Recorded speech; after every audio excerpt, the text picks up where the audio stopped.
Donc allez, je suis en assistance 3, je suis sur le gros pignon et puis je vais accélérer à fond avec l'accélérateur. C'est parti, go! On attaque la côte de la mort. Pour l'instant, ça passe tranquille, je passe légèrement sur la gauche. Allez, accélère mon garçon. À la limite, je n'aurais même pas besoin de pédaler parce que rien qu'à l'accélérateur, il fait le boulot tout seul. Voilà, on arrive en haut tranquille. Voilà, j'ai carrément arrêté de pédaler. 65 Nm, 500 watts, ça monte tout seul. Hop là, je ralentis un petit peu. Bon là, ça a été une pure formalité pour lui. Allez, on a un petit trottoir, on est à 20 km/h. Voilà, avec ses pneus de 20 par 4 pouces, c'est une pure formalité pour lui. En plus, on a la fourche suspendue et on se rend compte sur ce type de vélo que finalement, une suspension à l'arrière, ça ne sert pas à grand-chose. Bonjour à tous, les vidéos les plus courtes sont souvent les meilleures. Je vais donc vous inviter à aller directement sur le site de la marque si vous voulez découvrir toutes les caractéristiques de cette OT08 de chez OneSport Global. Après le pliant OT16-2 et le vélo de ville polyvalent OT05, c'est ma troisième collaboration avec OneSport Global, fabricant chinois, dans la gamme duquel on peut trouver tous les styles de vélos à assistance électrique et même un tricycle. Et bien sûr, dans le descriptif, vous avez le lien et les codes de réduction. Chez eux, il y en a un par modèle. L'OT08, c'est quoi ? C'est un fat bike à pneus de 20 par 4 pouces, donc qui peut passer partout et qui est hyper confortable. Il peut être configuré en mode légal ou libre. Je vous mets la vidéo pour passer de l'un à l'autre ici. Depuis le mois de juin que je l'ai, j'ai pas mal roulé avec et l'ai également prêté à plusieurs personnes qui l'ont souvent préféré à son concurrent direct, le Cyrusher Rumble 2, que j'avais également essayé sur la chaîne. Ok, il a un look plus moderne et des performances un peu supérieures, mais sur tous les autres points, pour moi, les deux vélos se valent et le Rumble 2 a l'avantage de sa potence qui se replie, ce qui permet de le ranger plus facilement à l'arrière d'un véhicule.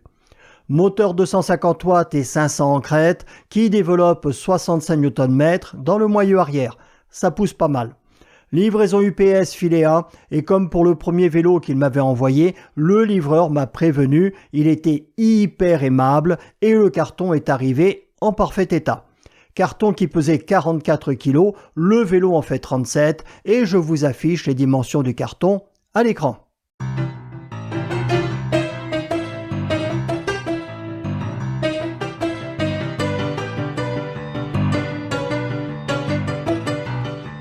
Le vélo est arrivé super bien protégé de partout et sans la moindre micro-rayure. Je valide l'emballage.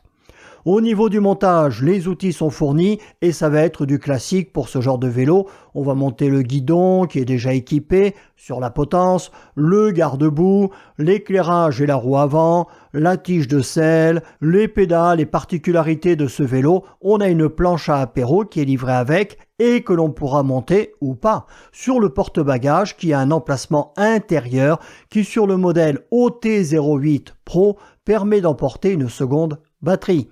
Là, ça peut être bien pratique, par exemple, pour y glisser une veste, une sacoche ou autre chose. Comptez une demi-heure maxi pour le montage si vous êtes un bon bricoleur et beaucoup plus si vous êtes une quiche. Si ça te fait plaisir, mon chat. La présentation des pièces à assembler, un très joli mode d'emploi, heureusement rempli de photos car rédigé uniquement en grand briton. Ensuite, on a cette très jolie planche à apéro siglée OneSport que l'on fixera ou pas sur le porte-bagages et qui supporte 25 kg, c'est marqué dessus. On continue avec cette magnifique roue avant en magnésium qui, tout comme l'arrière, est munie d'un disque en 180 mm en version E, c'est-à-dire épais. Et c'est marqué en gros dessus, on a des pneus Kenda en 20 pouces par 4 qui ont un profil tout-terrain.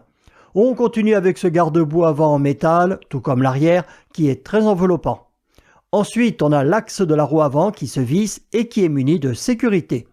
Une selle assez large, pas trop molle et assez plate. Au niveau du look, j'aime beaucoup. Au niveau confort, je préfère les selles de course si je dois pédaler, mais pour une utilisation en speed bike, donc sans pédaler, elle sera parfaite.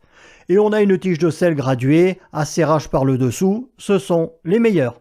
On continue avec cette magnifique pompe qui est la même que celle que l'on reçoit avec presque tous les vélos. On aura deux clés qui ne servent qu'à démonter la batterie, il n'y a donc pas de coupe-contact de sécurité. C'est un peu dommage. On a affaire à l'aide à double lentille qui, tout comme le feu arrière, est alimenté par la batterie. Une sacoche que l'on peut fixer sur le guidon via une attache rapide et qui permet, par exemple, d'afficher une application GPS sur son smartphone.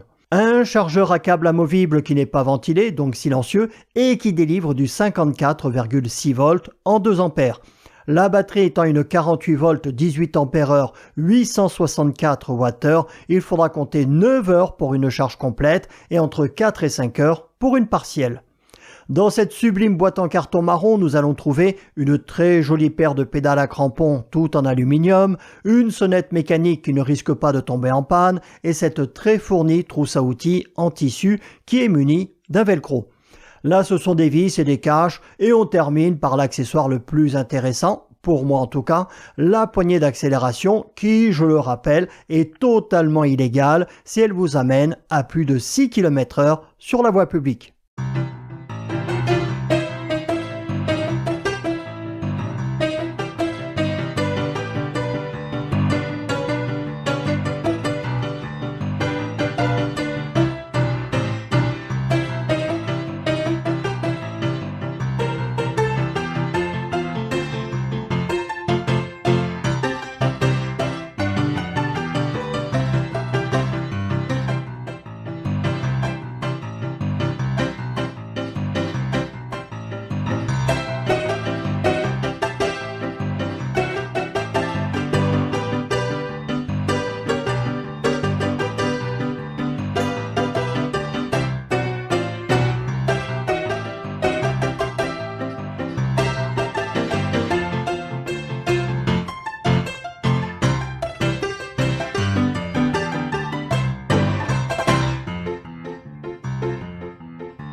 Voilà, on a des étriers hydrauliques à double piston qui sont commandés par des manettes Zoom que l'on prend à 4 doigts, une excellente fourche télescopique. Pour monter sur le vélo, il faudra lever la jambe à 43 cm au niveau du cadre et 70 au niveau du porte-bagages. Et comme de coutume sur ce genre de vélo, on aura une position très droite. On a une cassette à 7 vitesses 14-28, un dérailleur tourné qui fait ce qu'il peut et qui est commandé par une excellente manette 6 qui se commande entièrement au pouce. Le plateau fait 40 dedans et dans son superbe cadre en aluminium vient s'intégrer la batterie. Le vélo est disponible soit en blanc soit en bleu métallisé. Je trouve les deux couleurs très jolies et je vous ferai une vidéo spéciale display. Allez, on va l'essayer. On se retrouve donc sur le petit chemin que j'ai l'habitude d'emprunter pour le test de ce OneSport Global OT08 que j'ai mis en débridé. Là, je suis en assistance 1 et j'ai monté la poignée des gaz. Donc là, je m'en sers comme un speed bike. Voilà. Et j'ai gonflé le pneu avant à 1,2 kg, l'arrière à 1,5 kg. Comme ça, je garde une bonne adhérence avec un bon confort. Voilà. Donc là, on est sur un chemin, on va dire, forestier qui est tout à fait praticable et je ne ressens strictement rien du tout au niveau des aspérités du sol. Nous sommes maintenant sur mon parcours routier habituel. Je peux passer évidemment sans souci sur le bas-côté de la route. Le vélo est très très confortable. Voilà. Là, on est en mode débridé, donc il accélère assez vite. On verra ça tout à l'heure. Au niveau du confort, on a une position qui est très très droite, donc pour faire on va dire jusqu'à 50 bornes ça ira. Par contre au-delà, on aura mal aux fesses, il faut avoir une position davantage en appui sur les poignets. Voilà. La largeur du guidon, bah, moi je trouve qu'elle est excellente. La selle, c'est une selle large et assez plate. Donc il y a des gens qui apprécieront. Moi, les habitués de la chaîne le savent. Je préfère les selles de course. Je trouve ça plus confortable. On arrive sur notre petit pont. On va voir le niveau de l'eau. Ah ouais, il a bien monté. Je vous montre vite fait. Voilà. Le niveau de l'eau, il a bien monté. Allez, on continue. Alors là, finalement, je m'en sers comme d'un speed bike, hein. Je ne pédale pratiquement pas du tout. Allez, une voiture sans permis, on va faire très très attention parce que il me laisse passer. Merci monsieur. Allez, on accélère. On a un ralentisseur devant nous. On va le prendre à une bonne vitesse. Je vous ai incliné la caméra un peu vers le bas. Vous voyez, on arrive dessus, on est à 40 km/h. Voilà, je lève un petit peu les fesses de la selle et ça passe sans souci. Voilà, là on est dans une petite côte. Je suis en accélération à fond, je pédale pas. On est à 30 km/h, 31 km/h. Au niveau du confort, parce que là la route, elle n'est pas en très bon état, elle est même en assez mauvais état. Tiens, un second ralentisseur. Allez go, 31 km/h. C'est une simple formalité. On arrive sur la partie de la route, je vérifie si ma caméra arrière est toujours là, qui est en tôle ondulée, avec des trous, des bosses. Voilà, bon. Ça passe dans un confort total. Et on est à 34 km/h en faux plat montant. Là, je prends en face la côte, une petite côte. On monte, on est à 30 km/h. Voilà. Bon, les 65 Nm de couple sont bien là. Hein. Là, la côte se durcit. De toute façon, après, on va prendre notre grosse côte. Donc, on va pouvoir vérifier ses réelles aptitudes. Mais bon, là, il monte. Il est à 21, 22 km/h. Ça va. Hein. Bon, par contre, il fait pas très très chaud aujourd'hui. Hein. Il fait soleil, mais il fait froid. On arrive au bout de l'impasse. On va faire demi-tour. Alors, c'est un vélo qui est maniable. Hein. Il peut tourner dans un rayon très très court. Là, moi, bon, je tourne pas spécialement court, mais il m'a fallu 2,50 m, 3 mètres pour tourner sans aucun problème. Allez, on repart dans l'autre sens et on va faire notre côte qui est assez raide. Au niveau confort, il est vraiment super confortable. Je trouve que la position de conduite est bonne, même si moi, bon, vous le savez, je préférerais une selle un peu plus étroite. Au niveau de la batterie, on est en 48 volts, 18 ampères-heure. Donc, si vous êtes en débridé et que vous roulez un petit peu vite, je pense que vous ne dépasserez pas les 50-60 km. Hein. Il ne faut pas rêver. Si par contre vous êtes en bridé et que vous vous baladez, bon, vous pourrez faire les 80 km sans gros soucis, surtout si vous pédalez en même temps. Voilà, on arrive en bas de notre grosse côte. Je suis à 30 km/h, allez, on va voir à combien on aborde. On est à 21, 20. Allez, c'est parti. J'accélère à fond, je ne pédale pas. Et on va voir à quelle vitesse il monte. 21, 22. Mais là, on n'est pas dans la partie la plus raide. Hein. On y arrive maintenant. Il se maintient. On est entre 18 et 20 km/h. Bon, moi, je vous rappelle que je pèse quand même 85 kg. On va dire qu'avec les vêtements, le sac à dos, tout ça, je dois être aux environs de 90 kg. 22 km/h. Ouais, il monte tranquille, tranquille. C'est pas un foudre de guerre, c'est pas un monstre, mais bon, il monte la côte sans souci. Là, la partie plus raide est un petit peu bosselée. On est à 17 km/h, 16 km/h, voilà. Je me souviens plus les autres s'ils montaient plus rapidement ou pas. On est arrivé au bout de l'impasse, j'ai fait demi-tour et comme j'avais fait avec le Cyrusher Rumble 2 que j'ai essayé sur la chaîne, je vais faire un test de vitesse maxi dans la descente, voir si je peux dépasser les 61,5 km/h que j'avais atteint avec l'autre vélo. Allez, c'est parti, go. On est en assistance 3. Alors je vais pédaler en même temps. Hein. Voilà, donc là on monte, on est à 32. Je ne sais pas si on voit bien à la caméra la vitesse. On est déjà à 50 km/h. Là, je suis uniquement à l'accélérateur. 53.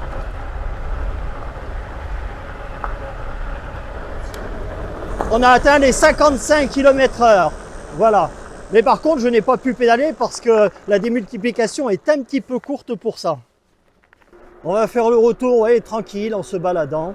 Parce que c'est pas parce qu'on a un vélo qui est performant qu'on est obligé de tout le temps rouler vite, hein. On peut aussi se balader, c'est fait pour ça. C'est quand même bien d'avoir un accélérateur quand même, hein. Si on a envie de pédaler, on pédale. Là, je suis dans la côte, j'ai envie de pédaler, je pédale un petit peu. Si j'ai pas envie de pédaler, je pédale pas. Il y a les chevaux, ils sont dans le pré, je vais vous les montrer.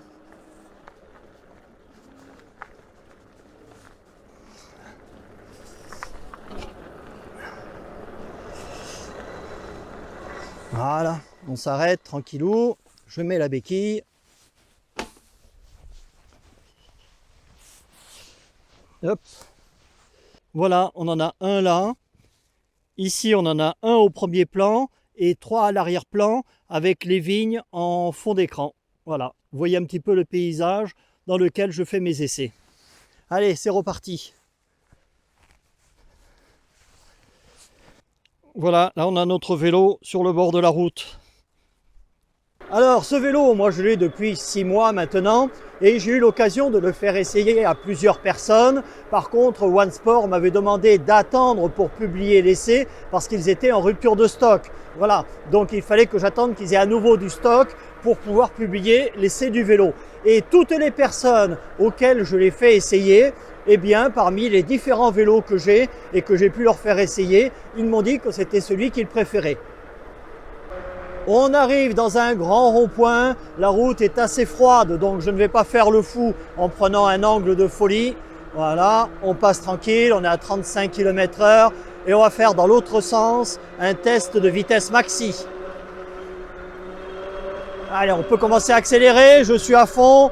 On est déjà à 40 km/h, 41 km/h. Allez, c'est parti, 43 km/h, 44, 45, 46, 47. Continue de monter, 48 km/h. Et je suis uniquement à l'accélérateur en assistance 3, je ne pédale pas du tout.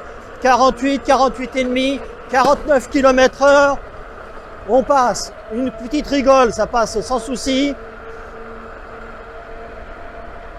Le rond-point, je ralentis, je freine, vous voyez, il y a du gravillon, je peux freiner sans aucun souci, j'arrive à doser très facilement le freinage et en plus c'est très progressif. Bon, ce sont des freins à disque hydraulique. Allez, on passe le rond-point qui est tout bosselé, je repars dans l'autre sens, je vérifierai sur la vidéo, je crois qu'on a atteint 49 km/h en vitesse maxi, savoir que moi j'ai déjà dépassé les 50 avec. J'ai atteint les 52, 53.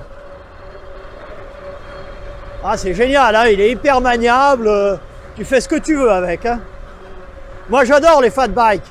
Les roues de 20 pouces par 4, comme ça, c'est super. Ah, quel plaisir. Même s'il fait froid, c'est génial, je me régale. On va aller sur notre petit circuit, on va faire le chrono. Et hop là. Allez, c'est parti pour notre tour chrono, je suis en assistance 3, j'ai 5 barrettes à la batterie, tout à l'heure j'en avais plus que 4 et je démarre sur la 7e vitesse sur le petit pignon. Allez, 3, 2, 1, go, c'est parti. Je ne vais pas avoir besoin de beaucoup pédaler parce que le moteur il pousse très fort et la démultiplication tire assez court. Le premier virage, le léger faux plat descendant. On est déjà à 43 km/h, on arrive dans le second virage. Je freine un petit peu parce que la route est froide, j'ai pas envie de me planter. Ligne droite opposée, dernier virage. Allez, go, go, go. On accélère à fond, je pédale, on est à 41. Attention, stop. Bon, bah ça va, je me suis pas trop fatigué avec celui-là. Hein. Une fois de plus, je sais qu'il y a des spécialistes de ça dans les commentaires. On ne va pas le comparer à des vélos à 6 ou 7 000 euros. Il est vendu 1 239 euros, moins ma remise qui est cumulable à celle du site. Et il passe partout, vraiment partout. On dégonflera juste un peu les pneus en tout terrain ou dans le gras pour avoir davantage d'adhérence ou de confort si on le souhaite. L'autonomie, je pense que les 80 ou 90 km en assistance au pédalage, on les fera sans souci. Et en mode bourrin, donc sans pédaler, on fera 40 ou 50 bornes. On passe à la notation. Look, je l'adore, je le trouve magnifique. 10 abeilles. Freinage confort, il est top, il est parfait. 10 abeilles. Puissance, assistance, autonomie, tout est bien ou très bien. 9 abeilles. Finition, robustesse, équipement, la finition est excellente, le vélo respire la qualité. La robustesse, moi en 6 mois, j'ai pas eu le moindre problème. Les équipements, rien à redire. 8 abeilles. Usage, il passe et est à l'aise partout, il est très agréable à utiliser et très sécurisant, mais pas forcément toujours facile à transporter. 8 abeilles. Rapport qualité-prix, il est super bien placé. 10 abeilles.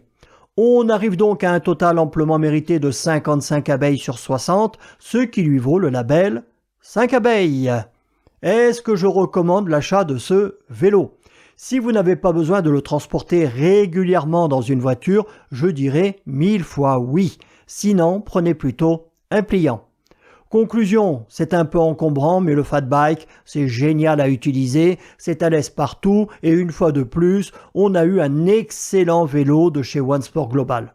Je vous rappelle que le lien et mon code de réduction sont dans le descriptif et s'ils regardent cette vidéo, j'aimerais beaucoup pour une prochaine collaboration tester leur nouveau pliant hyper compact OT02 qui ne pèse que 14,5 kg.